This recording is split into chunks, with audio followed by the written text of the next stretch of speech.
Future former presidential candidate Kamala Harris has made a new campaign promise in a tweet which said, and this is a real quote, "When elected president, I will give Congress 100 days to put a gun safety bill on my desk, and if they don't, I will take executive action," unquote. Ms. Harris further says that when elected, she will wear a golden crown studded with rubies, a flowing purple robe with a white ermine collar, and she'll change the Constitution with a touch of her scepter, which will double as a magic wand. Harris told reporters, quote, "I didn't sleep my way into politics to just stand around doing nothing once I have all that sweet, sweet power in my hot little hands. I envision a close presidential race that further inflames the division and anger tearing this country to pieces, swiftly followed by my destroying the rights half the nation holds dear," unquote. After her stunning performance at the debate in which she unfairly implied Joe Biden was racist and sentimentalized the catastrophic policy of busing, observers say Harris has recaptured some of the feisty spirit that caused Willie Brown to call her, quote, "a terrific lay and well worth the $120,000 patronage job I had to give her for the privilege of getting my hands on her," unquote. Strategists in the Harris campaign say if their girl can just continue race baiting and getting dewy about crappy leftist policies, she should have a shot at the White House, where she'll be able to follow in Barack Obama's footsteps by demonstrating all the good that race baiting and crappy policies can do for this nation. Demonstrating her new energy in a speech to a group of homeless San Franciscans crapping on the sidewalk, Harris said, quote, "As senator from the formerly great state of California, I helped make this state the overpriced hellhole it's become, and I believe I can do the same for the entire country." As Willie Brown used to say, va va va voom. Trigger warning. I'm Andrew Clavin, and this is The Andrew Clavin Show. I feel hunky-dunky, life is tickety-boo. Birds are winging, also singing hunky-dunky-doo. Ship-shaped, ipsy-topsy, the world is zippity-zing. It's a wonderful day, hurrah, hooray! It makes me want to sing. Oh, hurrah, hooray! Oh, hooray, hurrah! Hey, if you need parts for your car, here's something you don't want to do. You don't want to go stand online at some parts store where somebody behind the counter who doesn't know any more than you do goes into the computer and looks stuff up and then charges you a lot more than you should have to pay. Instead, you go to RockAuto.com. RockAuto.com is a family business. They serve auto parts customers online for over 20 years. If you go to RockAuto.com, you can shop for auto and body parts from hundreds of manufacturers. They have everything from engine control modules, and who even knows what that is, and brake parts to tail lamps, motor oil, and even new carpet. Whether it's for your classic or daily driver, get everything you need in a few easy clicks delivered directly to your door. And best of all, the prices at RockAuto.com are always reliably low, and the same for professionals and do-it-yourselfers. Why spend up to twice as much for the same parts? You get amazing selection, low prices, all the parts you'll need, RockAuto.com. And if you go to RockAuto.com right now, you can see all the parts available for your car or truck and write Clavin in their "How did you hear about us" box so they know we sent you. And I know you say, well, wait. I know what a control module is, but how do you spell Clavin? It's Klavan. So I want to finish the thought I've been working out all week, my idea that the division in this country is not between traditional right and left, but between friends of the American founding and enemies of those founding ideas.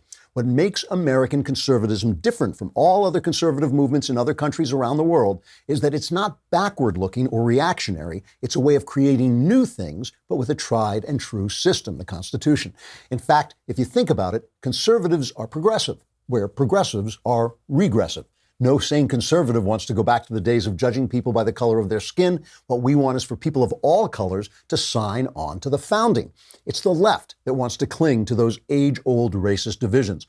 Conservatives don't want to return to the top-down government that's been the norm since Pharaoh. That's what the left wants. We want to explore new ways that individualism and freedom and free markets and small government can recreate the world in the 21st century the way they did in the 20th, through, for instance, the free market growth of the tech industry and the internet. As we come now to celebrate America's birthday, July 4th, we conservatives are celebrating the genius engine of revolutionary change that has been put in our hands, the Constitution, with its underlying faith in a God who wants us to be free. And I truly believe that. I truly believe that God has his great big godly thumb on the scales of idiotic human history, tilting it in freedom's direction no matter how hard we try to destroy his great gifts of life, liberty, and the pursuit of happiness. Look at what's happening right now. The left owns virtually the entire communications industry, certainly all the big corporate entities, and they are working overtime using that communication material to sell sexual malfeasance, racial division, and self-lacerating anti-Americanism. They are doing this again and again, day after day, with a vengeance, and yet the people are beginning to turn away and draw back and fight back in surprising ways. This is the time for conservatives to start expressing and living out an alternative, progressive vision to the left's violent, racist, self-hating self-destruction. Sing to the Lord a new song, the Bible says. And if we cling to the founding, we can offer a new vision of a better future to a public that I think has begun to grow sick of what the left is selling and selling and selling. So you've all heard, I'm sure, about this Nike thing, this idiotic Nike thing. They had a shoe that had the Betsy Ross flag. It's called the Betsy Ross flag. It's the flag from, I think, 1770 with the stars in a circle. We've all seen it. Barack Obama had it up on his inauguration. It is a wonderful, reminder of where we started in this country. And Colin Kaepernick, who is the guy's a second-rate loon. He had one season of being a good quarterback.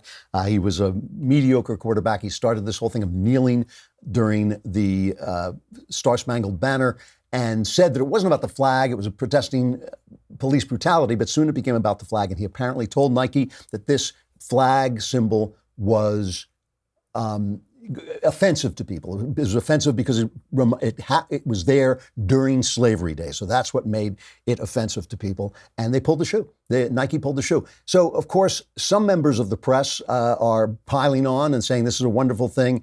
Here's an example on CNN, Bakari Sellers. First of all, it's within Nike's prerogative to pull the shoe. This Republican and this faux outrage is just, it's almost laughable. I mean, look, the flag, it represented a period of time where, with all due respect, I was 3/5 of a human being. And so that is an issue. People don't want to go back to that time, and people have an issue with it. But Nike made a business decision that they have every right to do. And so for the governor of Arizona, for Ted Cruz, for all of these now self-righteous politicians on the right to come out and break out pitchforks for Nike, look, they were the same people who were trying to burn Nikes a few weeks ago, and that stock just went straight up, and they had the biggest sales they've had in the history when they signed Colin Kaepernick. So why don't you do that same thing again? I'm pretty sure it's going to help Nike's bottom line. But even more, they are quiet as church mice when they're talking about a president who tramples on the American flag today, who cavorts with dictators, who lets his children play government on the weekends, and now who has an humanitarian crisis on the border. So I don't really want to hear what you have to say about Nike. I'd rather you worry about what's going on today with our American values. Steve, that is such a rote leftist speech that I almost could have written it before he opened his mouth. The thing that they have a right to pull the shoe, I haven't heard one person say they have no right to pull the shoe. The question isn't whether they have a right, it's whether it is right. And that's, of course, the point. And what you're really seeing, and we know, listen, Nike the other day pulled a product because the designer of the product supported Hong Kong in their protests against China. So they pulled it out of China, saying we don't want to offend Chinese consumers. In other words, basically the Communist Party and the dictators there. So Nike is not acting out of conscience here, and we have an absolute right to challenge them and talk about them. You know, what you're really seeing, you're seeing this in Hollywood. You've seen it in Hollywood. You're seeing it with all these corporations, is they use America and its free markets to build their corporation, and the corporation goes global, then suddenly the patriotism is gone because they don't want to lose market shares in other countries, and that's why they react so immediately to this. That's why they're the slaves of every outrage mob that comes along. The other thing they do here is this false history. This was when I was 3/5 of a person. I mean, first of all, that was put in the Constitution, counting slaves as 3/5 of a person, so that the slave states could have representation above, they could punch above their weight with representatives. They didn't want to give rights to the people, but they wanted to count those people in order to have more representatives. Just like today, they don't want to take census of illegal aliens because they want to count those people to give them more representative power. That's why they did it. It wasn't about, that was the anti-slavery people who did that. The anti-slavery people made them 3/5 of a person because they didn't want to give the southern states that much power. The other thing about it is no American flag ever represents slavery. No American flag represents slavery. When I hear people on CNN, almost always they say that racism is the founding principle of this country. Racism was never the founding principle of this country. You know, I got a hat tip to Instapundit, which reprinted a 2011 Weekly Standard piece by John McCormick, in which he talks about a famous speech that Abraham Lincoln made at Cooper Union, proving that the founders were anti-slavery, that they wouldn't put into the Constitution or any of the founding documents, they wouldn't name slavery because they wanted to hide it as Lincoln said, the way a man hides a cancer. And he noted that of the 39 framers of the Constitution, right, 22 voted on the question of banning slavery in the new territories. 20 of the 22 voted to ban it, while another one of the Constitution's framers, George Washington, signed into law legislation enforcing the Northwest Ordinance that banned slavery in the Northwest Territories. At Cooper Union, Lincoln also quoted Thomas Jefferson, who had argued in favor of Virginia emancipation. It is still in our power, Jefferson said, to direct the process of emancipation and deportation peaceably and in such a slow degrees as the evil will wear off insensibly. The Founding Fathers weren't abolitionists because they understood that slavery was so interwoven into the economy. They didn't think they could get rid of it, and they didn't think they could get the Southern states to sign on to the Constitution by getting rid of it, but they were definitely dedicated to getting rid of it over time. Nothing is so surely written, Thomas Jefferson said, as that these people should be free. So it's ignorance. It's ignorance that causes people to say these things. It's global allegiances rather than national patriotic allegiances that causes companies to react. They reacted to the Chinese tyrants the same way they reacted to tyrannical little Colin Kaepernick. They'll react to anything. It's fear and globalization instead of patriotism. But how are the people going to react? What are the people going to say? You know, we frequently make fun of Joe Scarborough and his Morning Joe show, but the guy's not an idiot, right? And he started tweeting, when he heard this, he started tweeting. Joe Scarborough started tweeting. He said, the Betsy Ross flag is now a symbol of white nationalism and slavery, not defiance against a distant monarchy. Really, Nike? PC madness is accelerating just in time for 2020. Trump feeds on your reflexive wokeness. Great job, everybody. Democrat candidates, you now support universal health care for illegal immigrants, making illegally crossing America's borders legal, and a return to forced busing. Do you also now support the banning of the Betsy Ross flag from public places? Let me disabuse, this is still Scarborough tweeting out one tweet after another. Let me disabuse woke Democrats of the notion that I expect them to adjust their beliefs and strategies to suit former Republicans. I don't, but I do want them to refrain from blowing themselves up politically. And that is what they are doing. People are reacting. It's the same with race, this race stuff. Tucker Carlson played this last night. I happened to be watching, and I like the show. And he played this little montage of the way the left talks about race. Listen to this. In my opinion, we don't need white people leading the Democratic Party right now. The Democratic Party is diverse, and it should be reflected as so in our leadership and throughout the staff at the highest levels. I will point out, though, another white male. I'm very suspect of that this year going into a Democratic primary with women doing well in the African-American base of the Democratic Party. I'm not sure it's the time to dominate a white man. Joe Biden understands that this modern Democratic Party is going to sit back and say, really? We want a 76-year-old white man? I mean, you know, that is going back. That, as I've said this a million times, I won't go into it again, but what the left does is they identify abuses of power and then adopt the philosophy of the abusers. So they identify, truly, there was abuse of black people in this country and almost every other country on earth. There was racism all in other countries as well. But here, and the left just says, yes, now we're going to do that, but we're going to turn it around. So then it'll be good racism. Because when you turn that racism around, it'll be good, you know. But of course, it's just all the racism goes into one side of the scale. All the hate goes into one side of the scale. How long do you think people are going to put up with that? I mean, let alone black people who are going to say, you know what, I love being an American. We get a lot of good stuff out of America. I'm tired of like hating on people for things that didn't happen to me. I'm tired of hating on people for things that happened in the past. That's going to happen on the one hand. And of course, a lot of white people are going to say, hey, if racism is allowed, since we're in the majority, why don't we just celebrate our whiteness? We don't want to go there either, right? So how long are people going to put up with this stuff? What conservatives want is e pluribus unum. We want us all to sign on to the founding. Any color you want, just sign on to the founding. Here's Libby Emmons writing in The Federalist. Every year, GLAAD, the organization that advocates for LGBT acceptance in society, every year they conduct a study called the Accelerating Acceptance Index. This national survey takes the country's temperature about what used to be known as gay and lesbian rights and straight people's acceptance of them. The first 3 years of the study showed an increase in social acceptance. Last year's study showed a sharp decrease in social acceptance for gay people. After a big push by GLAAD during the ensuing year, the results remained mostly stable, but did not return to the higher levels of acceptance of previous years. It was primarily younger people. It was younger people who were responsible for the drop-off. How could that have happened? Well, how do you think it happened? How do you think it happened, right?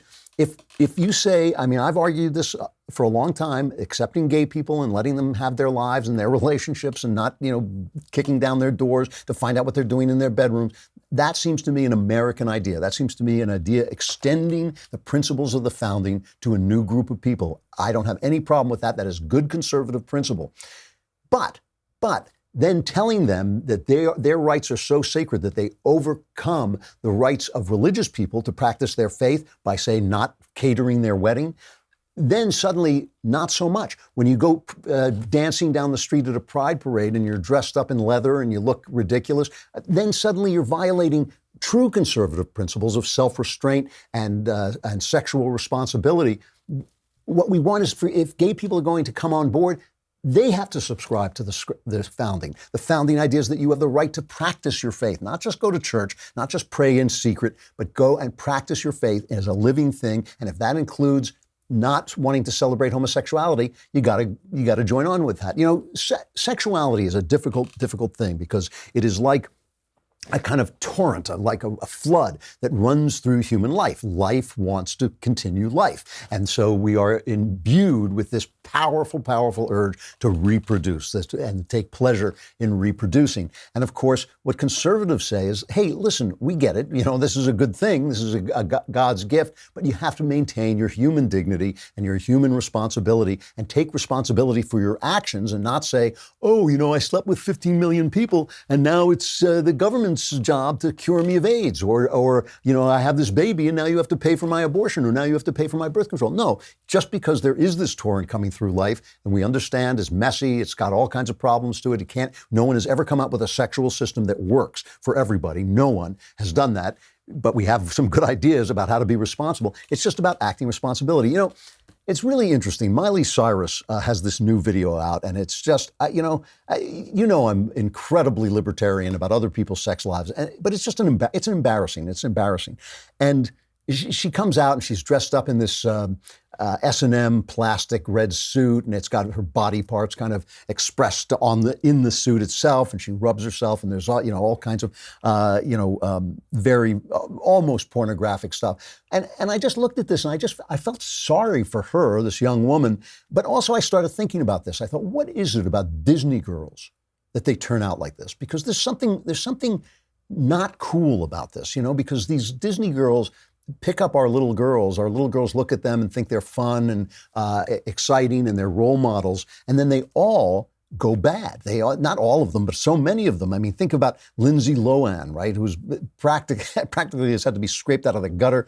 Britney Spears, who's been in mental institutions. Shia LaBeouf, who's acted like a loon.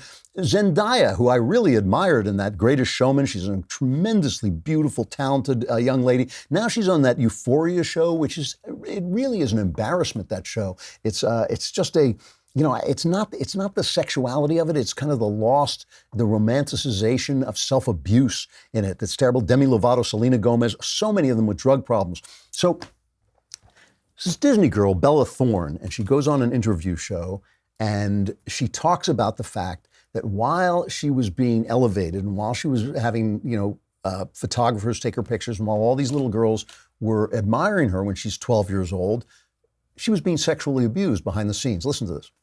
I do know that obviously the transition, it's really, it's definitely tough, but it is what it is. It's like anything in my life. I mean, if you read the book, you'll be like, transitioning from Disney to this was easy. I don't know, getting molested for from your 6 to your 14 seems like way harder circumstances, or being physically abused all the time seems like a much more difficult situation than have paparazzi following you since you were 12. I don't know. I was still being molested when paparazzi were still following me. So it's pretty hard in my mind to think about these big flashlight photographs and everyone thinking they know me and talking about me, but having no idea the type of mistreatment that I was still dealing with at that time, that everyone around me saw and did nothing. So I don't know. You tell me what's so hard. Because that, to me, way harder than any other of this other that I do on a daily basis.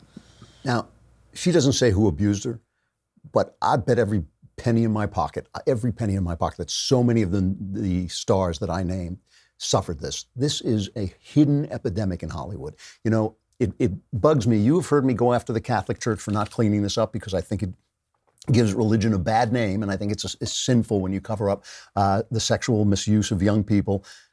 But it's happening in Hollywood. I truly believe that the newspapers here and the media here cover it up because they want the advertising, the movie advertising. I believe this is an epidemic. This is a town where they trade little people for their pleasure, and they give them fame in return, and then they all wind up dressed up like Miley Cyrus because they're all trauma victims. I mean, they're all trauma victims. I'm not accusing any specific person, and I'm not saying any specific person is a victim, but you tell me why so many of these Disney girls end up with drug problems, end up in rehab. Young people are having less sex. They're having fewer abortions. They sell and sell and sell. What you're seeing here is trauma. What you're seeing here is a reaction that this is not hip. This is not cool. It's not like, oh, we're cool and the conservatives are uptight squares. That's not what's going on here. That's not what's going on. You're seeing post-traumatic stress. And I think people are getting this because young people are doing this less. A new generation is coming up that is reacting to this, reacting to the the homosexual activists, not gay people, the homosexual activists' abuse of our rights. We want everybody to sign on to the founding. We want everybody to sign on to individual responsibility and freedom. The guy yesterday talking about the burdens of freedom. We want everybody to sign on to that. We want every race to sign on to that. We want all the different kinds of people who are going to be included in this new vision. We want all of them to sign on to that, and that's how we're going to build a 21st century. I got to bring on, as you know, one of my favorite guests, Jenna Ellis Reeves. Mrs. Reeves is a constitutional law attorney, a Daily Wire contributor, and a Trump 2020 advisory board member. She's on Fox News, but who cares if she's on Fox News? She's here. She is here. That is more important, and she is the author of The Legal Basis for a Moral Constitution. Jenna, it's great to see you. How are you? Great to see you too, Drew. And of course, this is way more important than Fox News because everybody watches Daily Wire, and and everybody watches you. So yes. The thing is, if you're on Fox, they watch you, but then they die because they're so old. That's true. This is the next generation. That's right. Yes, you'll have viewers much longer. Right, because that's right. They say there's Jenna, and then it's over. Yeah. That's why they have such short segments. This is why you have longer ones. So I was on vacation, and all the Supreme Court decisions came in. You tell me, what's the most important one as far as you're concerned? Well, I think that the two most important ones are the gerrymandering case and the census case. And what's interesting about these two is that they kind of were two sides of the same coin, and they should have been decided constitutionally equally the same decision, which is that, of course, the Department of Commerce can put a citizenship question back onto the census. They've been doing this since 1820, and the long form went away in 2010. And so now all that the Trump administration is trying to do is put this question of citizenship back on the census. No big deal. But of course, Chief Justice Roberts is speaking out of both sides of his mouth. And so he said, this question, we need a good enough reason from the Secretary of Commerce. And they admitted in the majority, which is really important, that the question does not violate the Enumerations Clause. It doesn't violate the Census Act. But hey, we need the Trump administration to give us a much, much better reason. That's completely stupid. But then in the gerrymandering case, they actually held that, the Constitution says that states can draw their own district lines, and partisan gerrymandering, we're not condoning it. We're just saying that this is not something that we can get involved in because it's a political question. So I think here what's really fascinating is that Justice Roberts was the deciding vote in both of those cases, he is simply a never Trumper. And he is showing his colors here You think by so? being absolutely. I think it's so completely ridiculous that all he's doing based on the timing of this is saying, I'm just not going to let the citizenship question get on the 2020 census because of the presidential election. It's going to get on there eventually. He's just saying, let's make sure they held this very last day of the term, knowing full well that the timing here was super problematic. It's insanely political. Wow, that is really interesting. I mean, Roberts gets accused of this a lot. He certainly got accused of it with the Obamacare decision of caving in to political pressures instead of legal reasoning. That's because the other hit on Roberts was that he was too deferential to executive power. So it's interesting that you say that really it's not that. It's not even a philosophy. It's just a kind of gut reaction. It makes him kind of the new Kennedy, making law out of his emotional core. That is really, really interesting. A case, I'm going to ask you about this because this is so dear to my heart, a case about deferring to bureaucratic decisions, which drives me nuts. I mean, if I could raise every bureaucracy to the ground, I would. It was a weird decision. I didn't really I read it and I couldn't really understand what they were saying. Give me the case. What was this case about? Yeah, well, you, me, and Justice Gorsuch are all really annoyed at this when an executive agency or administration, which a lot of them, by the way, are just fundamentally unconstitutional. But when those agencies have their own set of rules, then they can act as the legislature, write the rules. They can act as enforce their own rules. And then when it goes up to judicial review, they get deference. They can interpret the rules in any way they want to. So there's no separation of powers in administrative law. And that's the problem. And that's what was challenged in this case. And Justice Gorsuch had, by the way, go and read his dissent. It's really great. And he's basically saying we have to address this question. We can't let administrative law just go unchecked and unbalanced. But basically what Justice Kagan wrote for the majority, boiling this down, was saying as long as it's reasonable and it's not unambiguous, then we're going to go ahead with it. Wow, it's very annoying. I mean, I wish they would just sweep this thing away. It does sound like Gorsuch is ready. I always thought Kavanaugh was a big opponent to this as well. Give me a take. We have these two Trump judges, and a lot of people have said, oh, they were not the best picks, especially Kavanaugh. What's your take on them so far?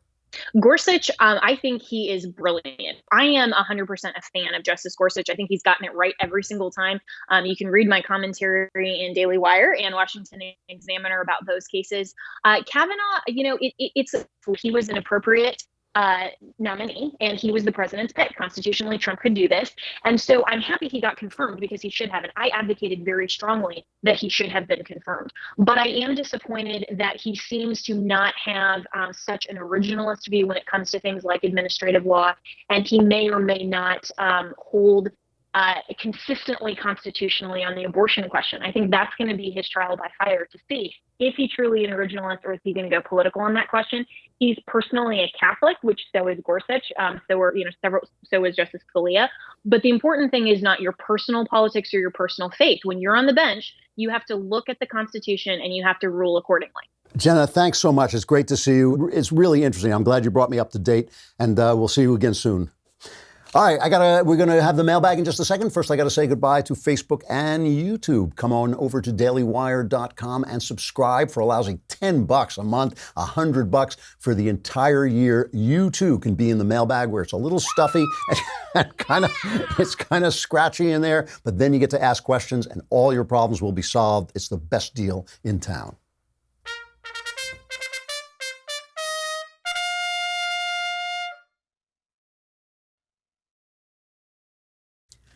Mailbag. We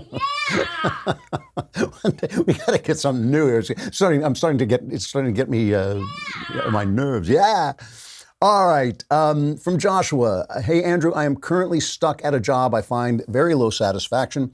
It pays well, but being a creative person, the constant repetitive busy work really sucks the soul from me. I feel trapped because I need financial stability for my family, mortgage, and other expenses, but I have this constant calling to peruse other career choices related to things I genuinely enjoy. I envy the people whose passion and careers intertwine. Could you share some advice with me and the many people who may be in a similar situation? Well, yeah. This happens to a lot of us creative types. And the answer is to work harder. You've made some choices that you are now responsible for. You started a family, you have a mortgage, you have other expenses. Those things are in place. So you can't just walk away. That's something you created and you are responsible for it. So you've got to support that. You got to support your family, you got to pay your mortgage. So you can't walk away from this job, but you've got to find time to work on your creative pursuits, and maybe you can spin that into a job that pays the kind of money that you need. And the way you do that is you don't take time away from your family, you take time away from watching television, you take time away from drinking, you take time away from lazing off, you wake up an hour earlier. This is always there's almost no problem on earth that can't be solved by waking up an hour earlier. This is one of the things I found. I mean, if I wake up, around 5 o'clock in the morning because I get more done that way than if I sleep later. So, look at the time in your life that you're wasting and use that time to start creating things that you can sell that might move you into another place where you can do more creative work. You've got to stand by your responsibilities. Those are choices you made, and you've got to support those things. But you can also put in extra time building a creative life. I don't know, you use the word creative. I don't know what that means exactly, but you can build that creative life in your spare time if you wake up earlier and have more spare time. Don't take the time away from your family. Take it away from your whatever it is you do when you're lazing off. From Anthony, Sir Andrew Clavin, His Imperial Majesty, God King of the Multiverse. That is my preferred pronoun. My wife and I are leaders of a young adult college-age social group within our church. We've been discussing dating lately and how a Christian relationship should look versus an unmarried couple's. My wife and I believe in courtship. Before asking my wife out, I got permission from her father and pastor. We dated 7 weeks and got engaged and were married 6 months after that. When we were dating, we would meet only in public as we didn't think it was appropriate for a man and woman to be alone in private. We've been married a few years and feel our marriage is better than most. I don't think people need to move as quickly as us. I still believe the Bible is pretty clear about living separate from the world, not having sex before marriage, etc. I feel that long-term dating is a recipe for sin. Obviously, I'm old-fashioned. As the ruler and king of the multiverse, what do you think are reasonable boundaries for college kids and dating? Thanks for your witty insight into the crap show that is our politics. Actually here, you're asking the wrong question. The question is not, you're here you're leaders of a young adult college-age social group in our church. The question is not what I think, and the question is not even what you think. I mean, obviously you have very strong views about this, but the question is, what does your church think? What are the beliefs of the system and the church that you are representing? And to be honest with you, since a lot of times just putting out kind of general rules for everybody in something that is as difficult to deal with as dating and sexuality and so forth is not really very effective. Maybe the best thing you could do is start listening to people instead of talking to them, instead of telling them what you think, certainly telling them what I think, which doesn't matter at all in this case. Why not talk to them and find out where they stand, what they want, what they think? Because as far as I'm concerned, the most important thing you can do in this situation is know what you think before you get in the situation. Once you're in the back of somebody's car, back of a car with somebody at 3 o'clock in the morning and you've had a couple of drinks, it really doesn't matter what your philosophy is. So you want to have your philosophy in place before you do that, because if you don't think that's such a good idea, you want to avoid the occasion of sin. So I think, first of all, you should represent the beliefs of your church. You can tell people what your particular church believes and what are the things, and you can find that out from the pastor, obviously. But also talk to people and find out what their lives are like and what their concerns are and what they, how they want to go forward as moral beings in the world, maintaining their dignity. I mean, this is, I know a lot of people disagree with me about this, but Christianity is not a set of rules. Christianity is a relationship with Christ, and it is good news that has already happened, which is that you have been forgiven through the death and resurrection of Christ. So that, Christianity is not something where you can make a list and say, these are the rules and this is what we do. So it's more important to find out where they are and what they're doing and how can you help them through the beliefs of your church. Certainly more important in this case than what I think. From Jonathan, I have a very serious issue. I've been growing more and more concerned. My girlfriend and I have been together for 10 months now. It was rocky when we were getting together, but I was obsessed with her and I didn't give up. And now I'm worried my obsession made me overlook the inherent vice in our relationship. She's an emotionally volatile person. We have fights regularly and then we forget about them. But lately she's been horribly, horribly depressed. The fights are wearing me down more and more. A couple of nights ago, I knew I couldn't do it anymore. I told her I was done. She was distraught, cried on the floor, screamed she wanted to die. I was so concerned that I stayed with her. Basically, she threatens to kill herself when he leaves. How much obligation, he says, is there in a non-marital relationship? I love that. First, you don't marry her, and then you wonder if like you have any responsibility to her. Am I fighting a losing battle by trying to stay with her? I am also very worried that if I stay with her for the wrong reason, I'll resent her for the rest of my life. Any advice you can offer is appreciated. Yeah, you can't stay in a relationship. This is not a good relationship. This is a sick relationship. But the thing is, it's not just her, it's also you. You obsessed about her, you hunted her down, she was reluctant, you made sure that she would love you, and now she's attached to you.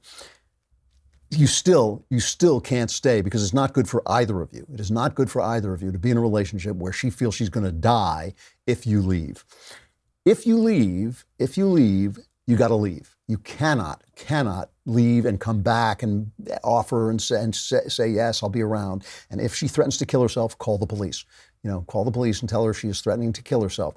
I can't promise you she won't do it. I can't promise you she won't do it. She's obviously a very disturbed person, but you can't sacrifice your life to that. Now, the responsibility that you have to take is what got you into this? Because this is 50% on you. This is 50% on you. You got into this relationship. You are just, the one golden rule of relationships is if the person you're with is messed up, so are you.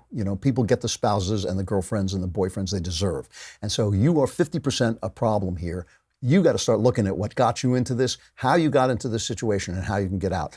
The one thing is, if you decide to go, and I don't see how you can stay in a relationship that's basically built on emotional blackmail.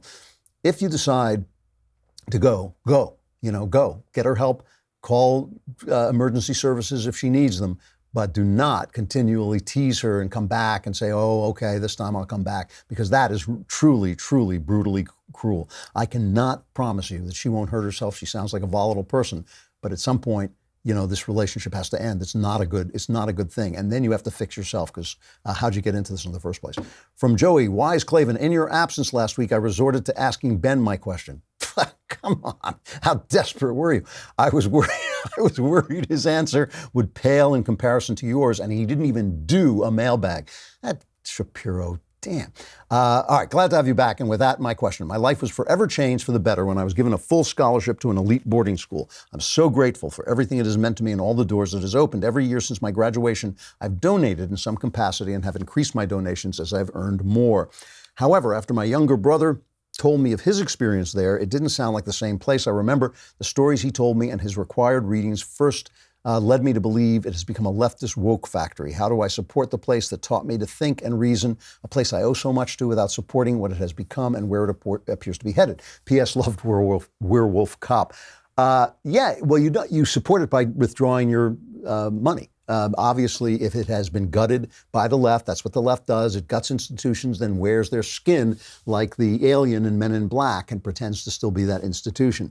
You can go and talk to them about it and tell them your concerns, but then you should withdraw all your support and take that support and give it to an organization that is the organization that helped you, right? Just because it has a different name, just because you never went there, doesn't mean it's not the kind of the kinds of organization that helped you to go forward. Don't exist. They do. So put your money into those organizations. But, you might approach them and say, this is my concern, this is what's bothering me, and find out, you're only going off your brother's take on it. You might find out what they believe. Is there a section of the school that you can still support? But other than that, if it has been gutted by the left, it's no longer the organization that you think it is. It's just pretending to be. It just has the same name. So support an organization that is the kind of organization that will do for someone else what this organization, when it was good, did for you. Okay, from Anonymous. Hello, Supreme Leader of the Multiverse. I hope that your thoughts and answers can guide me through this difficult time. I'm a 21-year-old man. I've been going to local community college, looking to transfer to a public university for a facilities management degree. I've done poorly in almost half my classes. I've had to redo the courses. That's cost me time. I have a lower GPA. I failed a physics course for the second time, which has pushed me to the edge of whether or not I should cut my losses and get an associate's degree in business management. My question to you is, should I still strive to get a bachelor's degree in that specific program that will guarantee a job, or should I stop the idea of transforming and just getting associates? Thanks for all you do, and God bless. I got a lot of questions about this letter. Why are you failing? Are you failing because you're not working hard enough, or are you failing because you don't like the subject and it's not a good subject for you? If it's not a good subject for you, maybe you should reconsider your career plans and find something that you really love doing and are suited for. I don't think I could pass a physics class, but I didn't go into physics. So the question I have is, why is this happening? Are you not working? Are you goofing off? Or are these just not things? Or are you working really hard and you just can't pass the course? In which case, you should go into something you can pass. Why go into something that you're not suited for? I don't quite get that. I don't quite get a full picture of what's going on here. But I think you ought to stop, take a breath. It's not a question of this degree or that degree. It's a question of why are you doing something that you're not suited for, or why aren't you working harder? Those are the questions. So I feel like there's something in this letter I'm not hearing, but at the same time, I do think you can ask those questions, like, why is this not working out, and how can you fix it, either by going into something else that you're more suited for, or by working harder. From Thaddeus. Dear Mr. Clavin, with all the honorifics that go with that name, I am a high school math teacher of more than 30 years. I've scrupulously avoided any politics in my classroom. Up to now, I figured I was doing my job well if none of my students knew anything about my political opinions.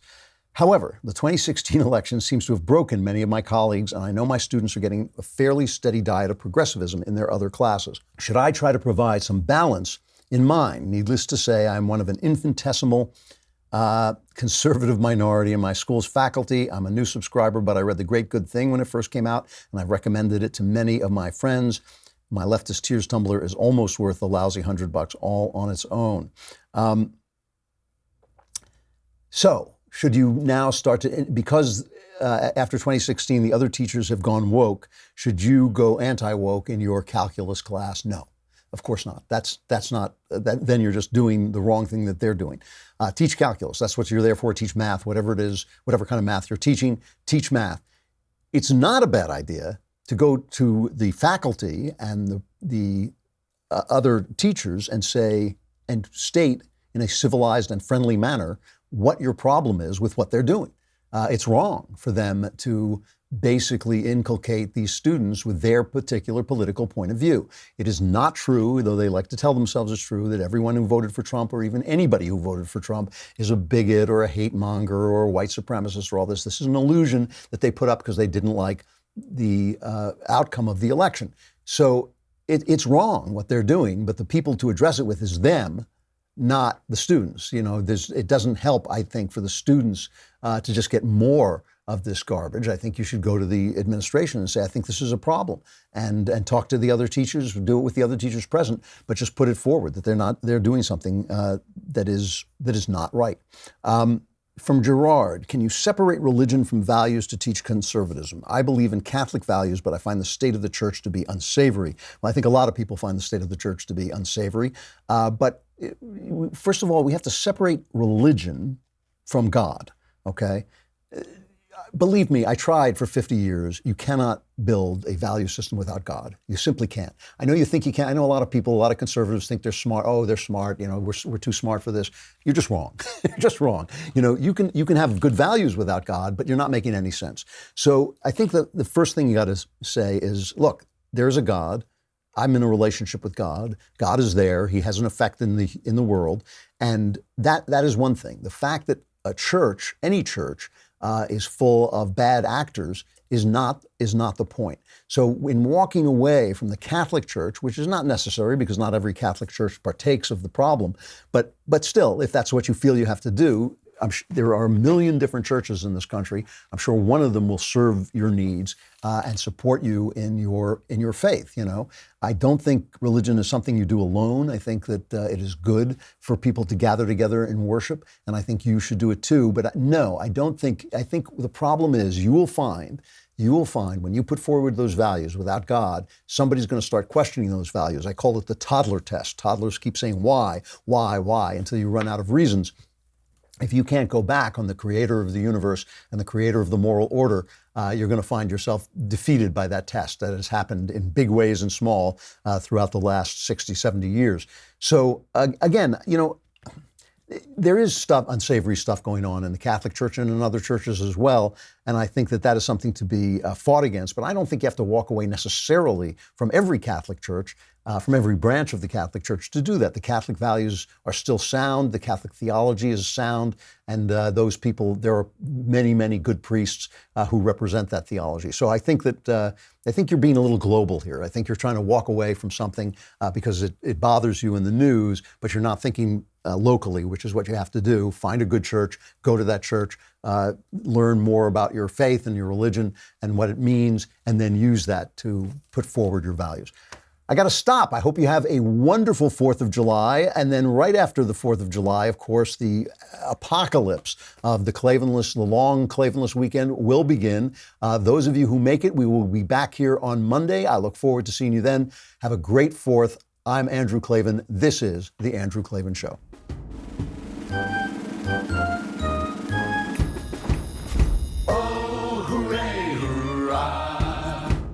The Andrew Clavin Show is produced by Robert Sterling. Executive producer, Jeremy Boring. Senior producer, Jonathan Hay. Our supervising producer is Mathis Glover, and our technical producer is Austin Stevens. Edited by Adam Sayevitz. Audio is mixed by Mike Cormina. Hair and makeup is by Jesua Alvera. And our animations are by Cynthia Angulo. Production assistant, Nick Sheehan. The Andrew Clavin Show is a Daily Wire production. Copyright Daily Wire 2019. The illiterate millennials of the New York Times have published a 5-minute-long video essay titled, "Please Stop Telling Me America is Great," just in time for the 4th of July. We will dissect the nonsense. Then Sargon of Akkad stops by to talk YouTube and politics. Finally, the mailbag and my favorite story from the Revolutionary War. Check it out on The Michael Knowles Show.